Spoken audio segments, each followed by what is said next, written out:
Kebebasan berpendapat dalam sistem komunikasi Indonesia.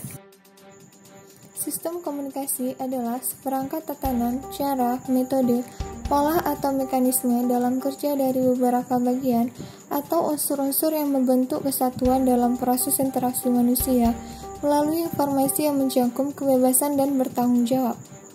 Bebas dan bertanggung jawab artinya sistem komunikasi Indonesia bersifat demokrasi, yaitu bebas memperoleh dan menyampaikan informasi dan bertanggung jawab atas informasi yang telah diperoleh dan disebarluaskan, baik bertanggung jawab dengan masyarakat dan bertanggung jawab dengan negara. Kebebasan informasi merupakan kebebasan yang merujuk pada aspek kebebasan dalam hak asasi manusia. Kebebasan dalam memperoleh dan menyampaikan informasi ini mencakup kebebasan berekspresi, kebebasan berbicara, dan kebebasan pers. Negara Indonesia telah mengeluarkan kebebasan tersebut dalam Pasal 28 Undang-Undang 1945 yang berbunyi, kemerdekaan berserikat, berkumpul, mengeluarkan pikiran dengan lisan dan tulisan, dan sebagainya, ditetapkan dengan undang-undang.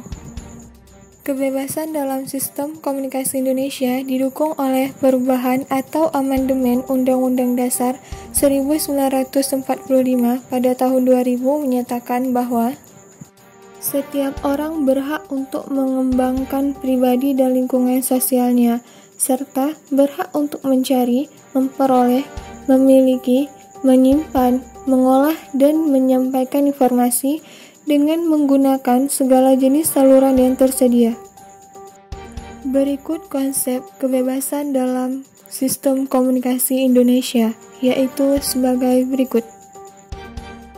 Yang pertama, kebebasan berekspresi. Setiap manusia memiliki hak untuk bebas berekspresi, artinya setiap manusia bebas menyalurkan pendapat, gagasan, pemikiran kepada siapapun termasuk pemerintah. Kebebasan berekspresi ini tidak ada batasannya untuk mengkritik pemerintah, tetapi ada pertanggungjawabannya atas kritik-kritik tersebut apabila kritik yang dilakukan berlebihan seperti berkaitan dengan suku, ras, agama, dan antar golongan. Yang kedua, kebebasan berbicara. Kebebasan berbicara di Indonesia baru terjadi setelah pemerintahan pada Orde Baru. Sebelumnya Indonesia tidak memiliki kebebasan dalam sistem komunikasinya. Kebebasan berbicara tanpa ada batas dari pemerintah. Kebebasan berbicara dapat terhambat apabila terjadi perdebatan di dunia maya. Selain itu, pemaksaan budaya juga menjadi faktor penghambat sistem komunikasi berikutnya. Yang ketiga yaitu kebebasan pers. Kebebasan pers dalam sistem komunikasi Indonesia berkaitan dengan kebebasan informasi itu sendiri. Artinya, kebebasan pers merujuk pada peraturan perundang-undangan secara tertulis di Indonesia, yaitu Undang-Undang Dasar 1945. Menurut Undang-Undang Dasar Nomor 40 Tahun 1999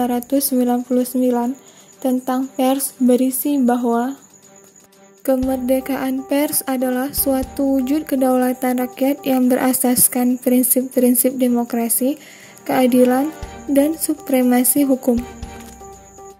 John C. Merrill mendefinisikan kebebasan pers sebagai suatu kondisi real yang memungkinkan para pekerja pers bisa memilih, menentukan, dan mengerjakan tugas sesuai keinginan mereka.